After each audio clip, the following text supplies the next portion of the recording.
గబ్బర్ సింగ్ మాకు ఒక పెద్ద ప్లాట్ఫామ్ అయిపోయింది. దానివల్ల ఇప్పుడు ఉన్న ఎంతోమంది విలన్ లాగా చేస్తోళ్ళకు అరే వీళ్ళు చేసారు గబ్బర్ సింగ్ వాళ్ళు, మనకు కూడా ఒక హోప్స్తోనే అది ఉన్నారు. కానీ ఫిష్ వెంకట్ అన్న లాంటి గెటప్ ఉండి ఆయన లాంటి మనిషి వస్తుండొచ్చు, కానీ ఆయన లాంటి వాయిస్ లాంటి మనిషి రాదు. ఆయన వాయిసే ఆయనకు చాలా ప్లస్. ఆయనకు మీ సపోర్ట్ అనేది ఇన్ని రోజులు ఆయనకు ఉంది, ఇప్పటి నుంచి వాళ్ళ సపోర్ట్ వాళ్ళ ఫ్యామిలీకి కూడా మీ సపోర్ట్ ఉండాలని చెప్పి మేము కోరుకుంటున్నాం. ఖచ్చితంగా ఉంటుందమ్మా. అన్న ఉన్నా లేకపోయినా కానీ వాళ్ళ ఫ్యామిలీకి అండగా ఉంటామని గబ్బర్ సింగ్ టీము. చివరిగా ఇంకో ప్రశ్న, అంటే ఇండస్ట్రీలో పనిచేస్తున్న వాళ్ళు ఎక్కువగా డబ్బు సంపాదిస్తారు అనేది ఒక పుకారు ఉంటూ ఉంటుంది, మనం చూస్తూ ఉంటాం. కానీ ఆ వెనకాల వాళ్ళ స్ట్రగుల్స్ ఏంటని వాళ్ళకే తెలుసు. అంటే దాదాపుగా 100కి పైగా సినిమాలు చేశారు ఫిష్ వెంకట్ గారు. అలాంటిది ఇల్లు కూడా సరిగ్గా కట్టుకోలేని పరిస్థితిలో ఉన్నారు అంటే అసలు అంటే ఎందుకని? అది అది అన్న పర్సనల్ అమ్మ. అది ఇంకోటి ఏంటంటే చాలా అపోహ. అది సినిమా ఇండస్ట్రీలో ఉన్న వాళ్ళకు డబ్బులు వస్తాయి చేస్తాయి అని. ఒక్కొక్కసారి మంత్లో 10 days ఉంటే మళ్ళీ 2 months ఉండదు. ఈ 10 days పైసలు సినిమా వాళ్ళు ఎంత జాగ్రత్తగా వాడుకుంటారంటే మళ్ళీ షూటింగ్ వచ్చేవారికి చేయరు. చూడ్డానికి ఏంటంటే మనం స్క్రీన్ మీద కనబడేసరికి ముంగటోళ్ళు ఎట్లా అనుకుంటారంటే ఎన్నో పైసలు వస్తాయి, వీళ్ళకేం తక్కువ, వీళ్ళకేంది అది అని అంటారు. ఒక్కోసారి వేరే విషయంలో గిట ఎవరికన్నా ఇన్ కేస్ కొన్ని ప్రాబ్లం ఉండేది ఉండి ఇట్లా డబ్బులు అడిగినా, అరే మీకేందన్నా మీకే దునియా వస్తాయి, మీకు సినిమాలో చేస్తాయి, ఇట్లా చేస్తారు అని ఈ విధంగా అట్లా సొసైటీలో ఎట్లయిపోయిందంటే సినిమా అనేసరికి ఒక ఏదో లక్షల కోట్లు వస్తాయి వెనకేసుకుంటూ అంటారు, కానీ లేనప్పుడు ఎంత బాధ ఉంటుందో అది మాకు తెలుసు. అది కానీ నిజంగానే ఇండస్ట్రీ అనేది సైడ్ యాక్టర్స్కి కానివ్వండి లేకపోతే చిన్న ఆర్టిస్ట్కి సరిగ్గా ఏమో పేమెంట్ ఇవ్వదు అనేది ఒక రూమర్ దీనివల్ల బయటకు వచ్చింది. అది ఎంత కొంచెం లేట్ ఉంటుంది. ఈ షెడ్యూల్ది నెక్స్ట్ షెడ్యూల్కి ఇస్తారు. అంటే ఇవన్నీ చూపించుకోవాలి, ఖర్చులు చేసి కొంచెం లేట్ వస్తుంది. కంపల్సరీ ఇస్తారు. ఎవరిని మోసం చేయాలి. మంచిగా డబ్బులు అసలు సినిమా రిలీజ్కి ముందన్న ఇచ్చేస్తారు, కానీ లేట్ వస్తుంది కొంచెం ఒక్కొక్కసారి అంతే.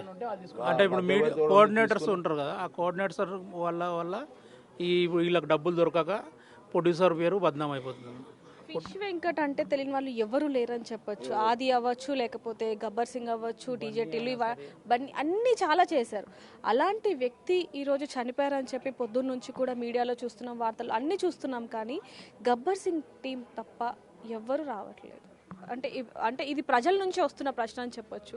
దీనికి చివరిగా మీ సమాధానం? అది చాలా బాధాకరమైన విషయం అమ్మా. ఆయనకే కాదు, మాకు మేమే ఆలోచించుకుంటా మాకు భయం అవుతుంది. ఎందుకంటే ఎవరు ఇట్లా సపోర్ట్ చేయడానికి ఎందుకు వస్తలేరు నాకు అర్థమవుతలేదు. ఎందుకంటే కనీసం వచ్చి అన్న చనిపోయాడు అని ఒక బయట ఇచ్చినా సరే సపోర్ట్ చేసినట్టు ఉంటుంది, కానీ మాలాంటి చిన్న ఆర్టిస్టులకు చూసినట్టు వదిలేస్తున్నందుకు చాలా బాధ అనిపిస్తుంది.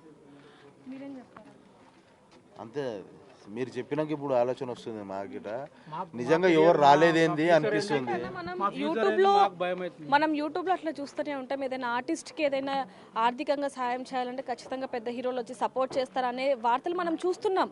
అలాంటిది ఫిష్ వెంకట్ గారు అంటే ఎంతో మందికి నవ్వించిన పేరు వింటేనే ఒక స్మైల్ వచ్చేస్తుంది. అలాంటి వ్యక్తి ఈరోజు డబ్బులు లేకపోవడం కారణంగా ఈరోజు ఇలాంటి పరిస్థితి వచ్చిందంటే అసలు ఎందుకు ఇంత పెద్ద ఆర్టిస్ట్కి ఇలాంటి పరిస్థితి అసలు ఎందుకు వచ్చింది? ఏం చెప్పాలి, మీరు చెప్పే ప్రశ్న. ఉన్న డబ్బులన్నీ స్టార్టింగ్ ఇప్పుడు 3-4 ఏళ్ళ నుంచి అన్న హాస్పిటల్లోనే తిరుగుతుండు. ఒక 4 years నుంచి తిరుగుతూనే ఉండు. డయాలసిస్ అనుకుంటా, ఆ కాలుకు ప్రాబ్లం అయిపోయి అక్కడ డబ్బులు చాలా ఖర్చు అయిపోయినాయి అన్నకు.